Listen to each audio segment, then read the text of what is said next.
শার্টটা খুব সুন্দর হয়েছে দাদা, ফিটিংসও দারুণ, একেবারে একটা নামি ব্র্যান্ডের রেডিমেড শার্টের মতো হয়েছে। আপনার পছন্দ হয়েছে তো?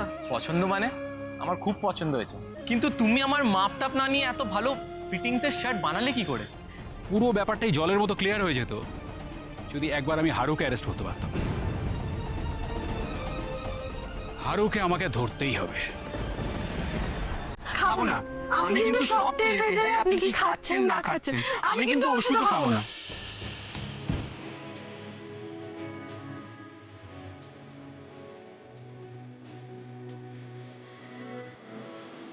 বলে কি বললো রে? টাকা পয়সা ঠিকঠাক দেবে তো? হ্যাঁ হ্যাঁ দেবে দেবে, 7,000 টাকা এক্সট্রা দেবে। খালি এই টাকাটাতে হাত দিতে বারণ করলো। এই টাকাটা সামলে রাখ। আমার 7,000 টাকা, আমার তো ওইটুকুই সম্বল এখন, ওটাকে উদ্ধার করবো কি করে? Cheers!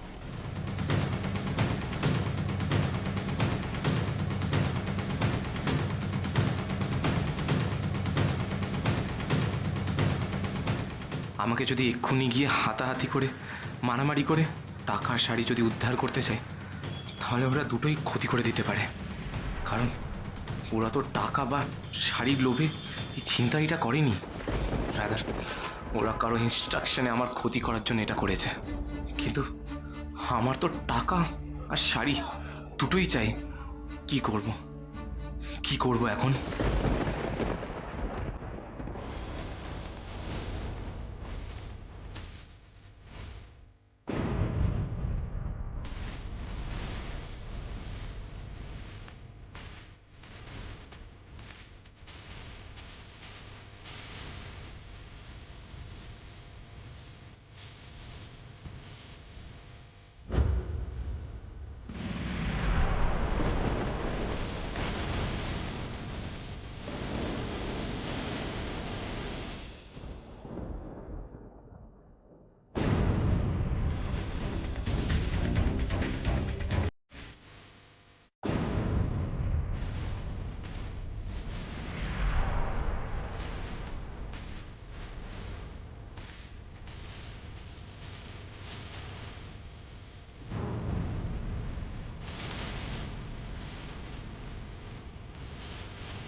যে ওদের অ্যাপয়েন্ট করেছে সে ওদের একটু আগে ফোন করেছিল, তার মানে তার নম্বর কল লিস্টে এখনো রয়েছে।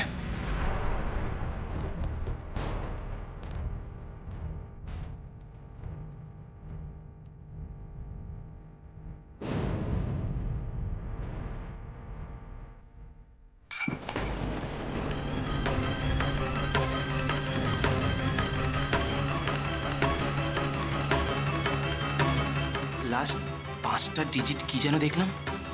হ্যাঁ, 50321।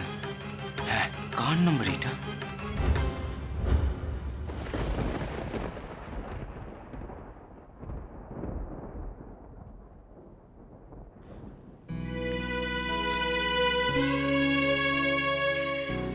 শার্টটা কেমন হয়েছে রে লক্ষ্মী? কুমড়া মুখর পছন্দ হবে তো? খুব ভালো হয়েছে রে দিদি, আর ক্রিস্তাদের খুব পছন্দ হবে। আর তাছাড়া তোর বানানো কিছু ক্রিস্তাদের পছন্দ হবে না, সেটা কি হতে পারে? সবসময় খালি পাকা পাকা কথা না বললে তোর চলে না। না আচ্ছা শোন, কালকে সকালে না আমি চুপি চুপি গিয়ে এটা কুমড়া মুখকে দিয়ে আসবো। এই শার্টটা পরলে ক্রিস্তাদাকে পুরো সিনেমা হিরোর মতন লাগবে, একেবারে রাজপুত্র।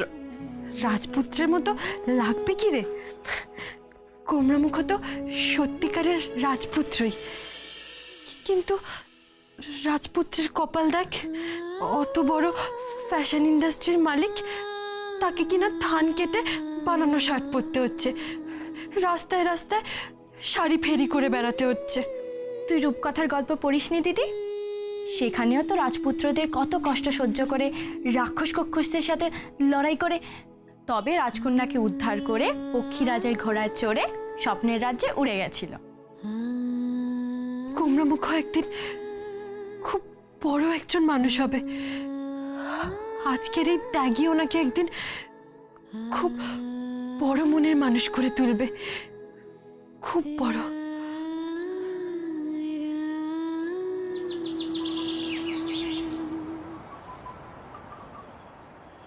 শার্টটা খুব সুন্দর হয়েছে রাধা, ফিটিংসও দারুণ, একেবারে একটা নামি ব্র্যান্ডের রেডিমেড শার্টের মতো হয়েছে।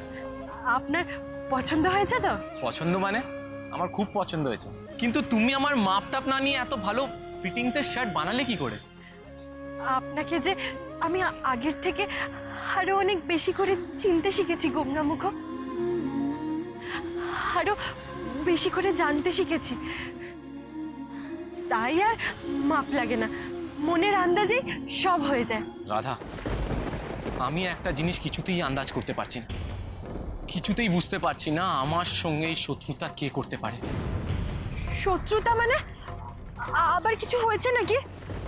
হ্যাঁ রাধা, কাল সন্ধেবেলা আমার একটু চোখ লেগে এসেছিল, তখন কিছু গুন্ডারা এসে কাপড়ের গাঁটরি এবং 7,000 টাকা চুরি করে নিয়ে চলে যায়।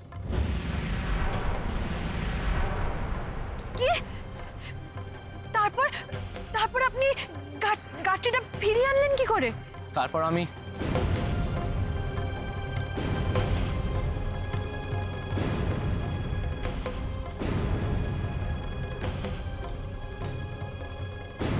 তার মানে আগের দিনও ওই সামান্য ছিচকে চোর ওরা শুধু চুরি করতে আসেনি, তার মানে ওদের কেউ কেউ প্ল্যান করে পাঠিয়েছিল।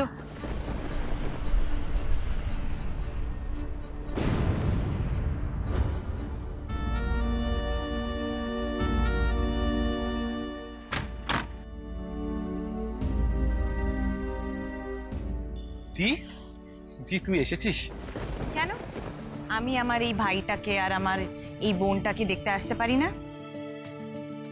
কিন্তু তোরা এই গাছতলায় কি করছিস? দি, আমি এখন এখানেই থাকি, সারাদিন রাস্তায় ঘুরে ঘুরে শাড়ি ফেরি করি, আর রাতে এসে এখানে ঘুমিয়ে পড়ি। আর বিশ্বাস কর দি, আমার এখানে থাকতে বিন্দুমাত্র কষ্ট হচ্ছে না, বিন্দুমাত্র নয়। এতবার জোর করে না বললেও চলবে ক্রেশ, আমি জানি তোর কোনো কষ্ট হচ্ছে না। রাধার মতন বন্ধু, রাধার মতন লাইফ পার্টনার পেলে কারুর কোনোই কষ্ট হতে পারে না। ক্রেশ, এই যোগ্যতার পরীক্ষাটা হয়তো তুই দিচ্ছিস, কিন্তু এই 7 দিনের লড়াই তোরা একসাথে মিলে লড়ছিস। আর তোমাদের এই লড়াইয়ে এবার আমিও সামিল হতে এসেছি ক্রিস। দেখো, তোমার ওই হাইওয়ের অ্যাক্সিডেন্টের কেসটা, ওটা নিয়ে আমি অনেকটা এগিয়ে গেছি। এবার আমাকে খুঁজে বার করতে হবে যে রাধাকে বিষটা কে দিয়েছিল। জানিস ক্রিস, তোদের এই ভালোবাসা, এই একে অপরের সঙ্গে থাকার জন্য এই দাঁতে দাঁত চেপে লড়াই, এই স্যাক্রিফাইস, এই এত কষ্টের মধ্যে থাকা সত্ত্বেও তোদের মুখে যে হাসিটা রয়েছে, দ্যাট ইজ অ্যামেজিং। ক্রিস, কোথাও গিয়ে না আমার নিজের উপর খুব রাগ হচ্ছে। মনে হচ্ছে যে আমি এই রানা সিচুয়েশনের উপর হালটা একটু বেশি তাড়াতাড়ি ছেড়ে দিয়েছিলাম। আমার আরেকটু চেষ্টা করা উচিত ছিল, ওকে খোঁজা উচিত ছিল। একটা ছেলে তো জাস্ট এরকম ভ্যানিশ হয়ে যেতে পারে না। তুই তো তোর সাধ্যমতো খুঁজেছিস, তুই আর কি করতে পারতিস? তুই আমার কথা শোন, এটা নিয়ে আর ভাবিস না, আবার নতুন করে নিজের জীবন শুরু কর। এনিওয়ে, আমার কথা বাদ দে, এখন তোর লড়াইটাকে সাকসেসফুল করতে হবে। গৌরব, আই থিঙ্ক তুই তোর ইনভেস্টিগেশনটা স্টার্ট করে ফেল। সবচেয়ে আগে আমাকে হারুকে খুঁজে বার করতে হবে, কারণ দেখ, ওকে খুঁজে বার করতে পারলেই কিন্তু আমরা আসল ক্রিমিনালের খোঁজ ওর থেকে নিশ্চয়ই পাবো। কিন্তু হারুদাকে তো আমি বেশ কয়েকদিন পাড়ায় দেখতে পাইনি, ওকে এখন কোথায় খুঁজে পাবো?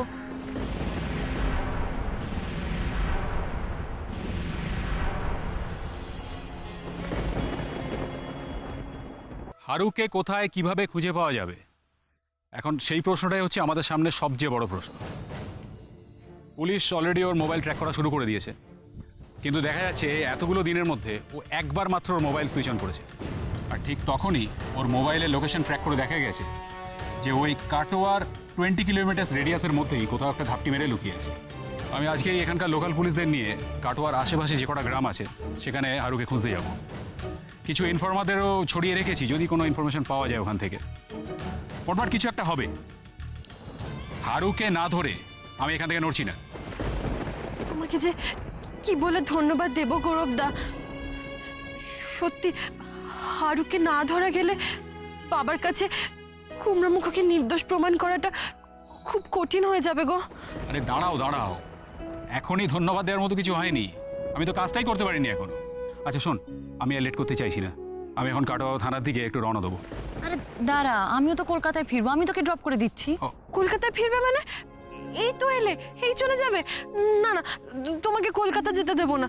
তুমি এখন আমাদের বাড়িতে গিয়ে বিশ্রাম নেবে, খাওয়া দাওয়া করবে, তারপর যাবে। গৌরবদা, তুমিও থানার সব কাজ সেরে আমাদের বাড়িতে চলে এসো। রাধা, ইনভেস্টিগেশনের জন্য গৌরবকে তো এমনিতেই তোমাদের এখানে যেতে হবে, বাট আমি যেতে পারবো না, আমার কলকাতায় ফিরতেই হবে। কেন কাকুন্দি, তুমি কি বাবার উপর রাগ করে? রাধা প্লিজ এসব কথা বলো না। ইনফ্যাক্ট ওনার প্রতি আমাদের কৃতজ্ঞতা আরো বেড়ে গেছে। দেখো, অ্যাকচুয়ালি দুলাল কাকু আমাদের ওপর রেগে আছেন। মানে তোমার এই বিষ খাওয়ার ঘটনার পর উনি তো আমাদের ফ্যামিলি মেম্বারকেই সন্দেহ করছেন, আর তাই ওনার সাথে কথা বলতে লজ্জা পাচ্ছি।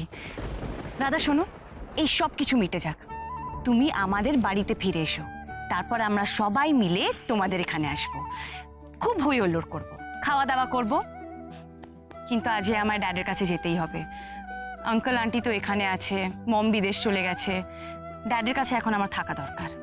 মম হঠাৎ করে বিদেশে কেন গেল বলতো? ওই তো বললো যে কি একটা পুরনো ব্যাংক অ্যাকাউন্ট বন্ধ করতে হবে, আর কোন একটা পুরনো বিজনেস পার্টনারের সাথে মিটিং আছে। বাট আমি জানি যেহেতু যারা ওখানে ফিরে গেছে, তাই মম বোধহয় যারাকে কনসোল করতে গেছে। যাকে তুই প্লিজ এসব নিয়ে ভাবিস না, তোর হাতে এখন যে কটা দিন আছে তুই ভালো করে লড়াই কর। I am extremely proud of you Krish. আসি। এক মিনিট, আসল কথাটাই তো আপনি গৌরবদাকে বললেন না। কাল রাতে কি হয়েছে সেটা বলুন। হ্যাঁ, কাল রাতে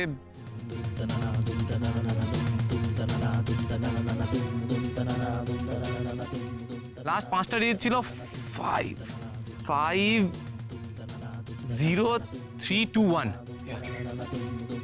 দাঁড়াও দাঁড়াও, নাম্বারটা আমি একটু সেভ করে নিই। হ্যাঁ বলো একবার। 50321। ওকে, আচ্ছা তাহলে ব্যাপারটা কি এরকমই দাঁড়াচ্ছে না যে রাধাকে যারা বিষ দিয়ে মারতে চেয়েছিল তারাই বারবার তোমার উপরে অ্যাটাক করছে? হ্যাঁ, বাট আমি একটা জিনিস বুঝতে পারছি না, এর পেছনে তার মোটিভ কি থাকতে পারে? ক্রিমিনাল সাইকোলজি কঙ্কনা, এটা বোঝা খুব ডিফিকাল্ট। এনিওয়ে শোন, আমাদের কিন্তু আর সময় নষ্ট করলে চলবে না। আমি আজকেই কাটোয়া থানার পুলিশকে পাঠাচ্ছি ওদের ডেরায়, যদি কোনো রকম ক্লু পাওয়া যায়। আর এই নাম্বারটাকেও দেখি যদি কোনোভাবে কাজে লাগানো যায়। তবে কি জানিস তো কঙ্কনা, মানে পুরো ব্যাপারটাই জলের মতো ক্লিয়ার হয়ে যেত যদি একবার আমি হারুকে অ্যারেস্ট করতে পারতাম। হারুকে আমাকে ধরতেই হবে।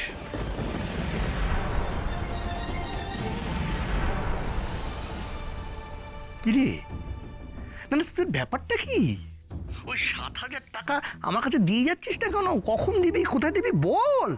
একটা প্রবলেম হয়ে গেছে স্যার। প্রবলেম মানে কি প্রবলেম? স্যার ওই শাড়ি গাঁটরি আর 7,000 টাকা যেটা আমরা চুরি করেছিলাম সেটা আমাদের কাছ থেকে কাল রাতে চুরি হয়ে গেছে। কি মানে কি বললি তুই? হ্যাঁ মানে চুরি হয়ে গেছে? তোর ওপর বাটপারি? হ্যাঁ স্যার, কে যে এসে নিয়ে গেল। ওরে গবেট, কি আবার নেবে? ওটা কৃষি নিয়ে গেছে। কিন্তু স্যার ওকে তো বেহুশ করে দিয়েছিলাম। অপদার্থের দল, আর কথা বলিস না, কথা বলিস না। ওকে বেহুশ করে দিয়েছিলি নাকি নিজেরা মদ খেয়ে বেহুশ হয়ে পড়েছিলি, কোনটা? উফ, মা গো মা, তোরা তোরা তো দেখছি আমাকে ডুবিয়ে ছাড়বি। শোন, তোরা এক্ষুনি তোদের ডেরা ছেড়ে পালিয়ে যা, পালিয়ে যা, পালিয়ে যা, পালিয়ে যা। ওই ডেরা ছেড়ে পালিয়ে গেছি, অন্য ডেরায় আছি। হ্যাঁ, এটা মনে রাখবি সবসময় যে আপনি বাঁচলে বাপের নাম। হ্যাঁ হ্যাঁ, পুলিশ যদি তোদের নাও ধরতে পারে তাহলে আমি তোদের ডেরায় গিয়ে তোদের শেষ করে আসবো, কেমন? অপদার্থ আহাম্মকের দল কথা কারে। কি হলো গো? কি আর হবে, আমার ভাইপোর বৃহস্পতি একবারে তুঙ্গে, বুঝেছো? কিছুতেই ওকে আটকানো যাচ্ছে না।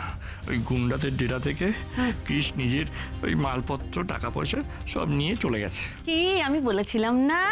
এই চুপ করো তো, চুপ করো, চুপ করো, চুপ করো। আমি তোমায় বলেছিলাম না, যদি কোনো সলিউশন না দিতে পারো তাহলে একটা কথা বলবে না, চুপ করে থাকবে। আমি যে বলছি এবার মন দিয়ে শোনো।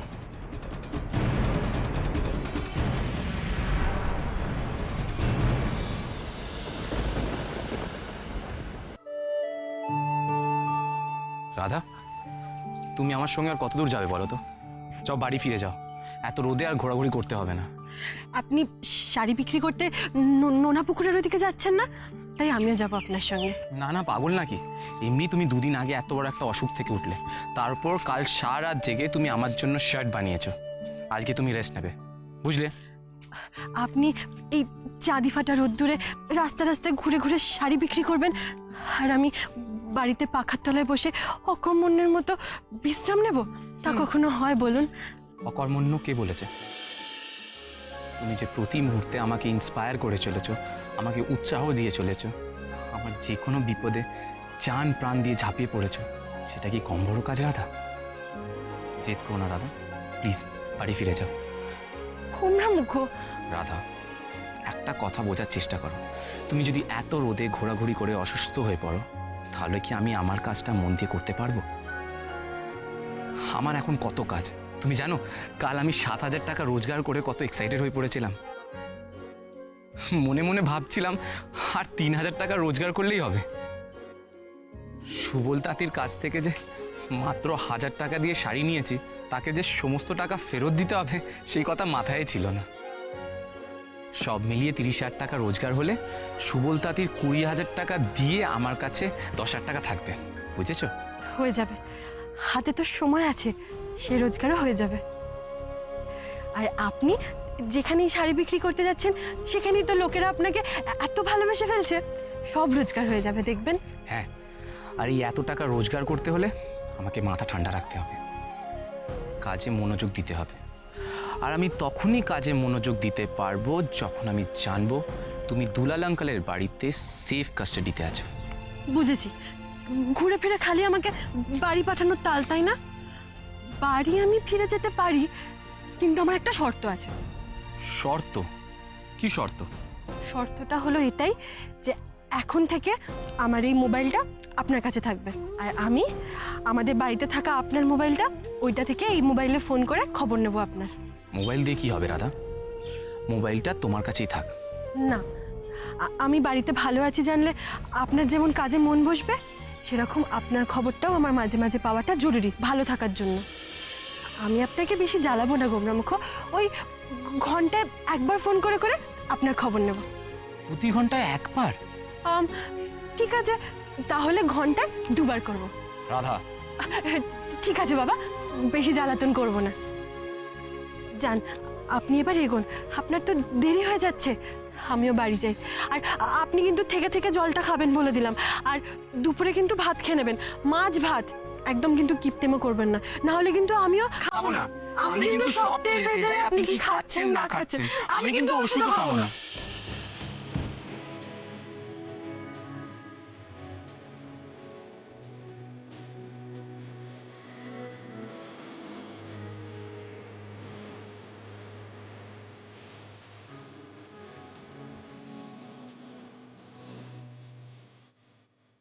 কি তাই তো? শোনো দাদা, তোমার এই ব্ল্যাকমেল করার কথাগুলো না আমার মুখস্থ হয়ে গেছে। তুমি বাড়ি যাও, তুমি যা চাইবে আমি তাই করব।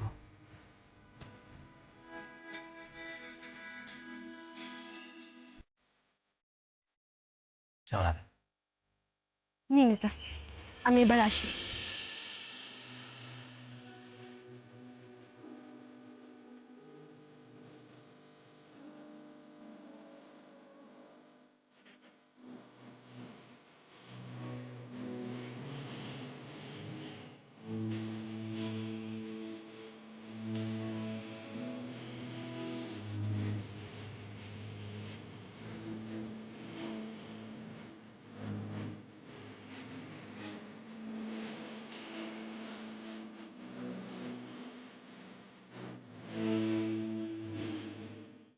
আমার মাপনা নিয়ে তুমি এত সুন্দর শার্ট বানালে আমার জন্যে।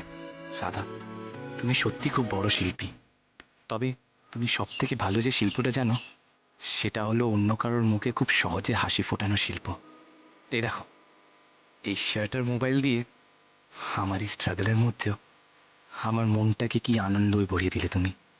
রাধা, তুমি এইভাবেই সবার মুখে হাসি ফোটাতে থেকো, আর তোমার মুখটা হাসিতে ভরিয়ে রাখা দায়িত্বটা আমার।